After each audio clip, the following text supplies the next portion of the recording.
Action Research Independent Study students.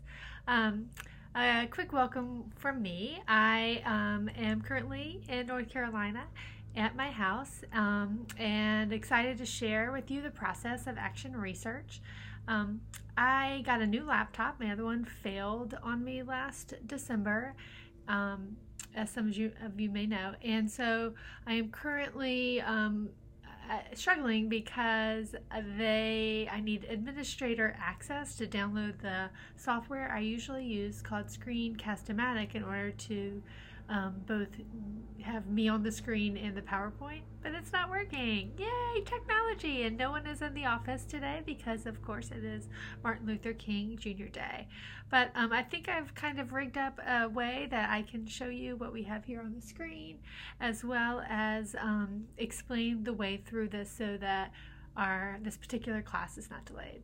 So I'm going to keep the screen here for you and then go through the PowerPoint. It will be a good idea to have your syllabus handy during this class. So I'm going to kind of talk through the slides. I'm going to make this a little bit bigger for you now. And keep that screen right there for you. All right, so as I said, this is 559, Research and Assessment Action Research. So today, having your syllabus handy will be a good idea.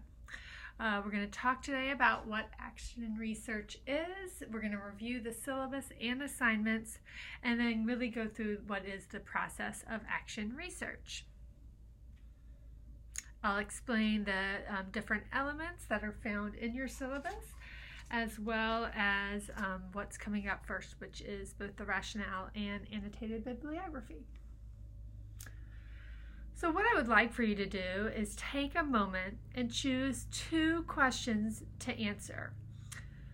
Maybe write it down in a journal or in your notebook for this particular class. And think about your current classroom, where you're placed right now.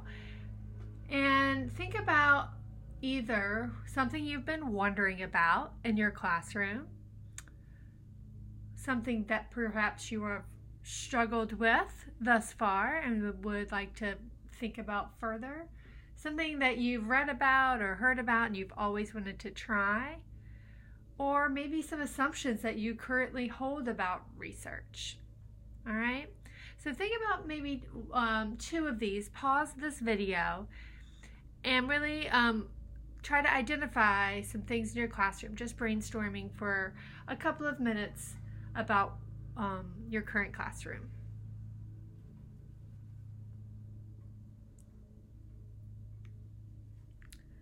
So I hope you've had a chance to write down some things that you're wondering, you're curious, that matter to you.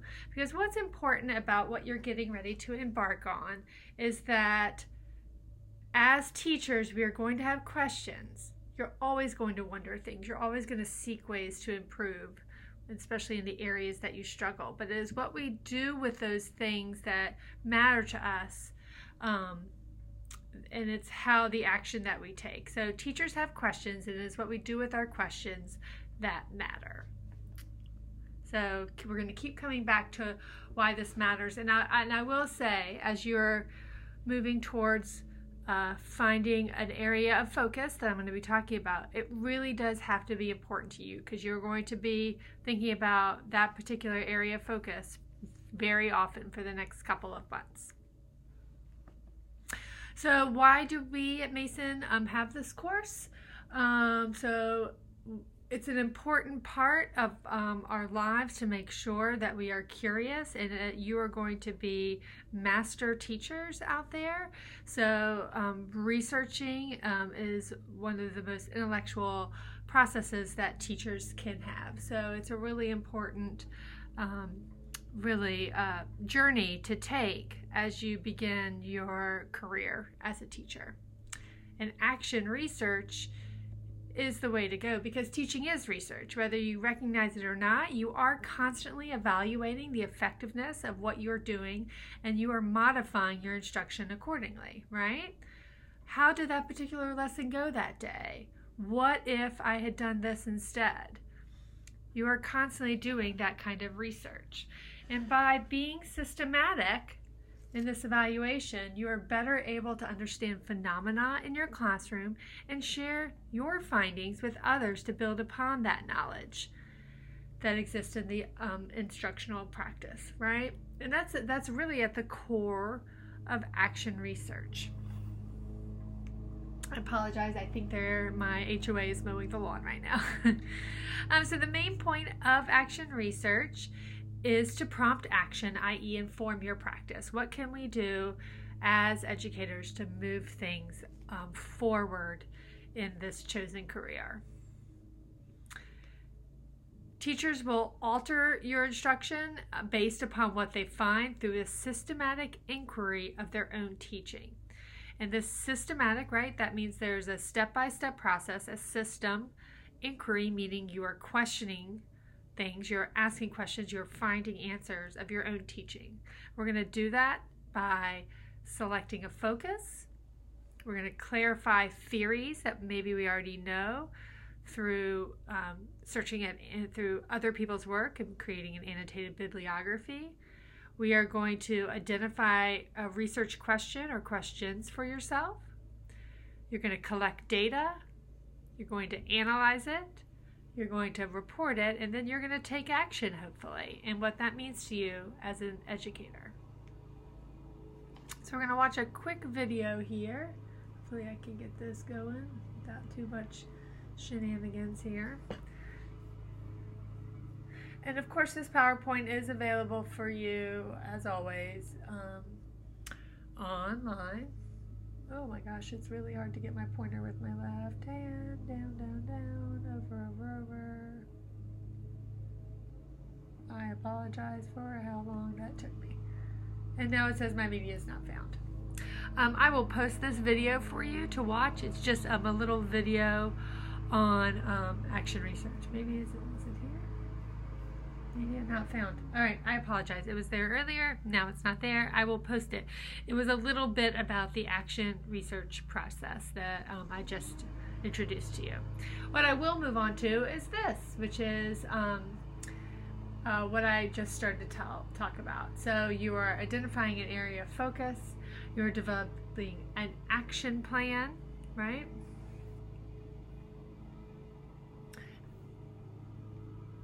You're going to carry out your plan. You're going to actually do research in the classroom, which is really exciting.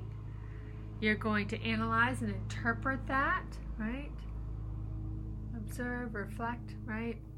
Going through this process, the cyclical process over and over. And then you're going to present your findings, right, to the world. You're going to create a paper and hopefully see where it goes out there. And this process, I say the word again right here, is going to happen, right? It's cyclical, right? You're going to review, you're going to carry things out, you might adjust as we move forward. But, you know, I do think what you'll find is that with this reflection and thinking about the data that you collect, you will most likely find yourself altering the ways that you teach or thought about something. So in light of all this, let's look at some reading assignments for the course. The syllabus, the first 4 pages are always really pretty standard, right? You know how to get in touch with me. My cell phone number is there. Use it as needed for an emergency. Otherwise, an email is appreciated. The course week, you know, this is an independent course. You're going to have to basically be self-aware of what's due at certain times. So you must actively check your Blackboard, etc. You know, I do think this particular group, I don't really see anybody struggling with that part, right? You've got some learning outcomes, your written work. This class will go quickly though, so I have set up due dates for you. Some more standards, right? But where we really want to start is here on page 5. Your main text for this class is Mills 2017 Action Research, a Guide. It really will help you as we move along. As always, I'll give readings on Blackboard, and as we move along through the course, I will give exemplars for each of the sections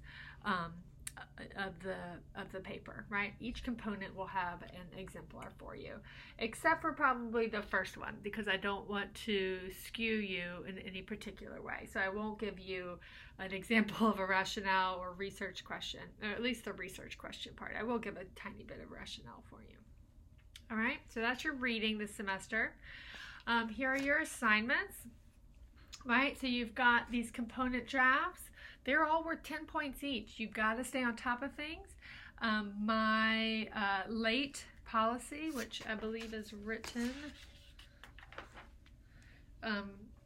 right here, and I'll just point it out so you can see. Assignments turned in late will have 1 point deducted for each day is late. This policy will be strictly enforced. All right, I will enforce. So if it's 2 days late and it's worth 10 points, that means it's only going to get 8. All right, so please do make sure that you keep up with all these due dates. They're written in the syllabus, and I actually have them a little bit later on. And then your final paper, which is where you take all of these parts plus one more, and then it's called your implications, and you post it APA style, all perfectly done. Okay, so it is typically, I will say, between a 25 and 30 page paper. It kind of depends on you with addendums and different parts of bibliography page, etc. So it does work pretty quickly. Just to glance through, you can see here you'll be watching videos such as the one you're watching today. Next week you'll be meeting with me online, or on the phone, whatever is easier for you. Okay, so you'll watch a PowerPoint and then work through some things. You'll post some things. So it just kind of depends on the week. You are different. If guys are all semester longs, or you are in different situations, whoever you are. The year-longs, if you know any year-long interns, theirs is different. They have until June to finish, but you guys have to follow Mason's schedule, so your due dates come up pretty quickly at the end of May, all right? Take time to pause here if you'd like and check it out, and you can always send me an email with any questions you have. All right, so here I am going to talk about the first part, the rationale for your paper. This explains the reason for engaging in this research. So it's the introduction contains this rationale. So I do give you a sample. I don't know why I said I didn't, but here's a sample introduction on the next slide. Okay, what I want you to think about while we are looking at it is, how did the student begin the paper? What did he or she include? And what made this a good introduction? And is there anything I left out? Or they left out? So here's your introduction and rationale. I will not read it to you, but I will have you read it yourself. You can pause here and take a moment to read it, or go to your own PowerPoint. And then I will come back and ask you to reflect a little bit. All right?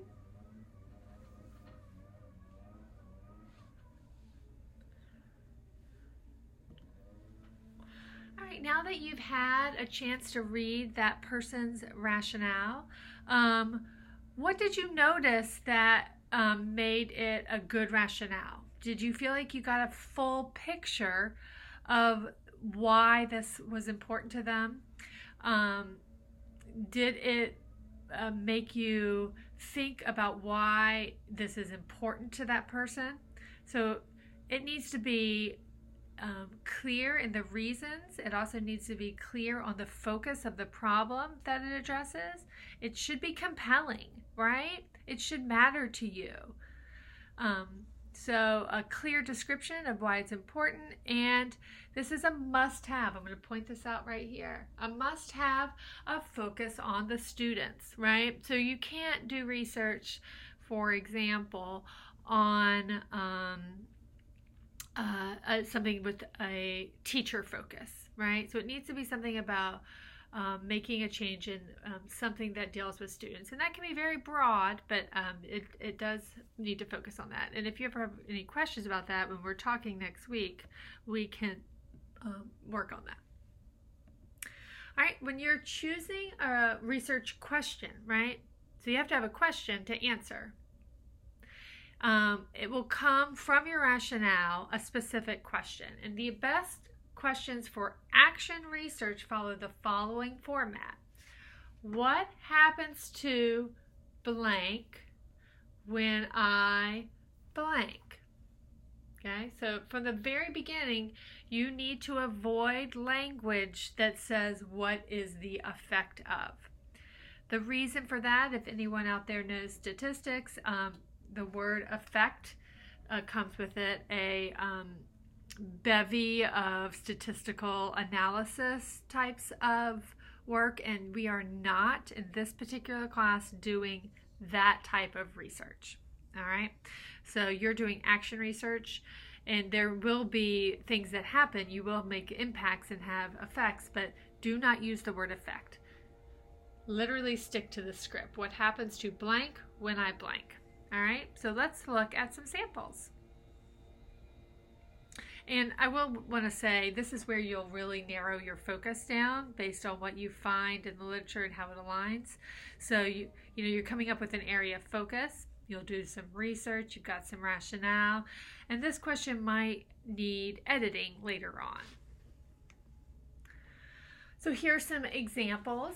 What happens to students' interest in science when they participate in inquiry-based activities, right? So if you've got Dr. Andy's class in your mind and it's fresh in your head and you're interested in that in your class, that's such a great question.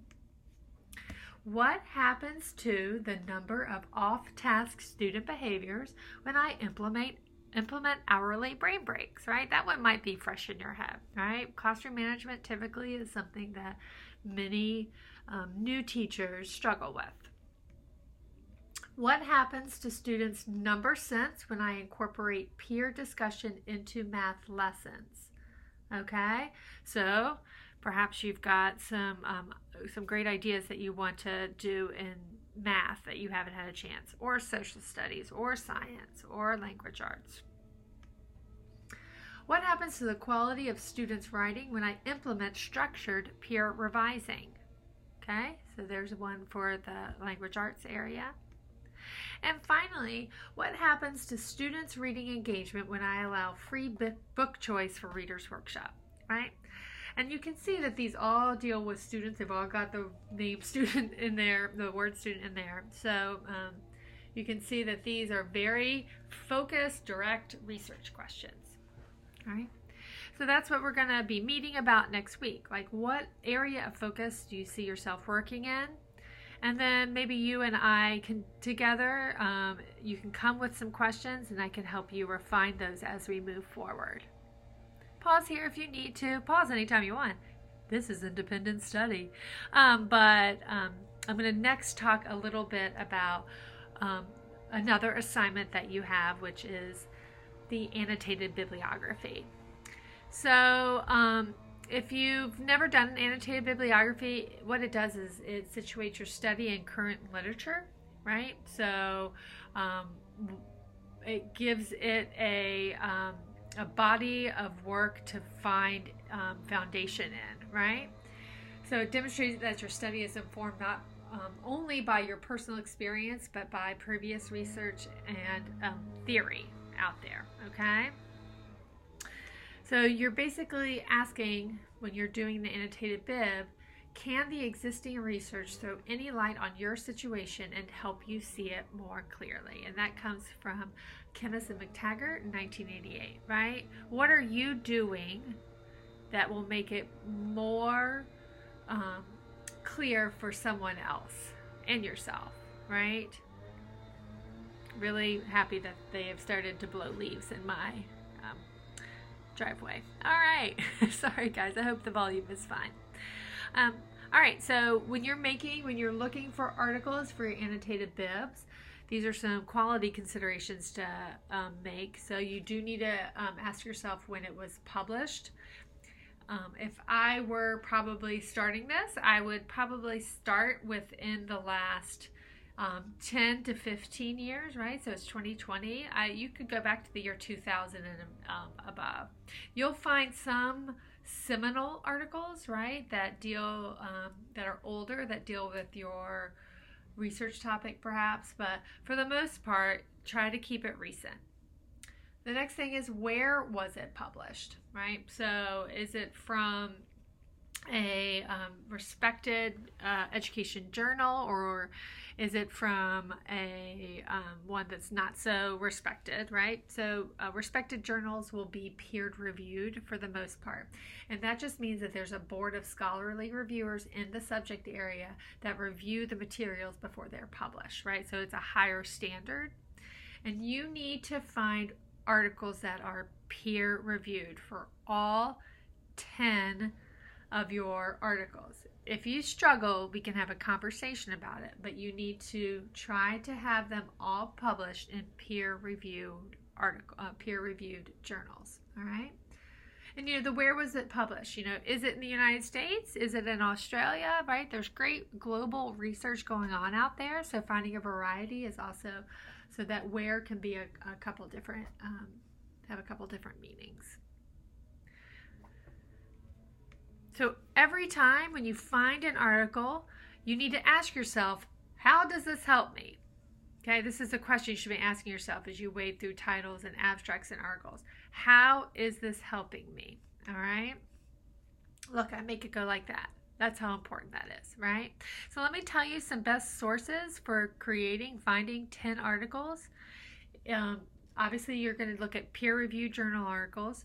You want to look for database articles, i.e. there's a method section, right? So there was some analysis that was taken and data was used in order to present their findings, all right? So those are really important to have as you move along. Theoretical articles can help you build your rationale. Theoretical meaning there's no methods, right? But you need to base most of your bibliography off of research articles. If you have one that you think is really important to your research, you're welcome to include it, but you do need to talk to me about that. As you are searching in different places, which I give you in a little bit, make sure that you start with key terms. They can be really great for guiding you, right? So if you want to learn more about cooperative learning, we're putting in not only cooperative learning, but cooperation, maybe collaboration, collaborative, or ending with the asterisk, right? Which says you'll take anything that starts with collabora, and we'll take whatever comes afterwards, right? So that's a good way to think about that. Refinement is going to be key as well. So when you get 8,000 articles that come up and you're like, what in the world am I going to do? You need to refine, thinking about your subject terms. Does this deal with elementary education perhaps? Does this deal, I only want to know about if maybe you're doing some gender study. Maybe you only need to know how girls are doing in STEM classes, right? So those additional terms that might help you. Clicking on the fact that you only want to use scholarly journals, right? So there'll be a peer-reviewed button often next to it. Date, I say best the last 10 years, right? You start there, maybe move backwards if you need to. Full text, you do want to always have that whole article to read. And then Boolean operators can help, right? So and, or, not, if you don't want certain things. So for example, differentiation and math, full text, peer reviewed. Okay.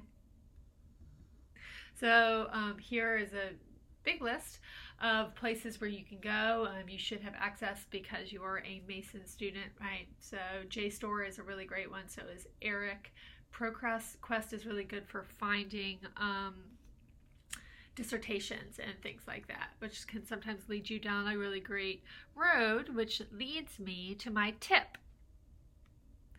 So my tip is use the references list of other articles. If you find a great article, see what they cite. Go down and look at their reference list, right?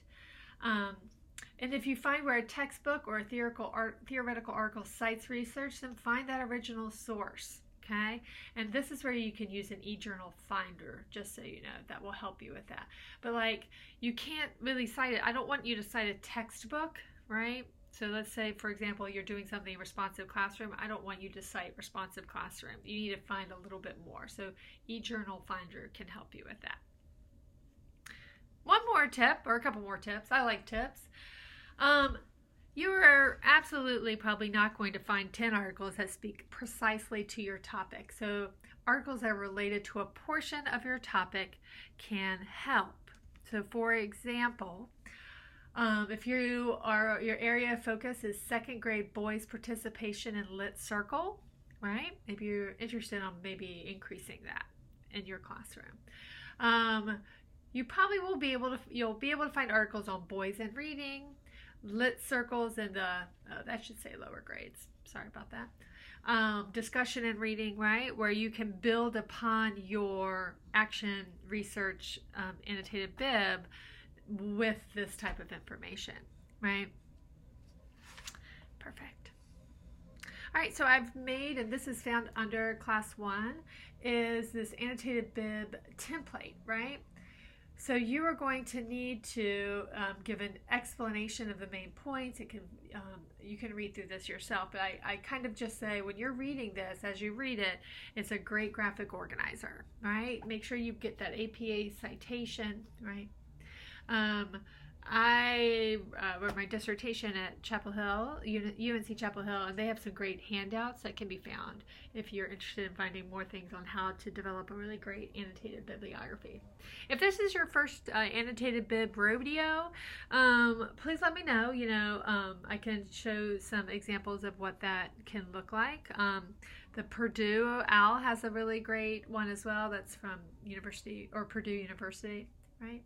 But this is, I'm not going to ask for this. This is not to be turned in. You're going to only turn in your annotated bibliography. All right? So yay! Now you know how to find articles. You've got this. We've got this together, right? I'm here to help you along the way and make this a really purposeful class for you. This should not be seen as I've got to get it done. This should be seen as this is a chance for me as an intellectual, as a educator, as someone who is curious to find out more about how I can be the best educator that I can be, right? So please know that I'm here to help you along the way. So now's a good time to probably pull out that rubric to look at the end of the syllabus, right? You will see this is how I will grade the final paper, right? It is super duper explicit, okay? I'm certainly not going to read this to you, but I highly recommend you take a moment right now and read through it, okay? I won't use this until the very end because what you'll do is you'll submit drafts and I'll give you some feedback and it will be up to you to correct it. I'm not going to look at your second drafts, right? So you turn it in, I give feedback, and hopefully that feedback is enough for you to create this next level by criteria. So again, I will repeat that. You will be turning in all these different parts. There are a total of really 7, because there's 2 part A, but 6 parts total, okay? I will be reading them and providing feedback on them.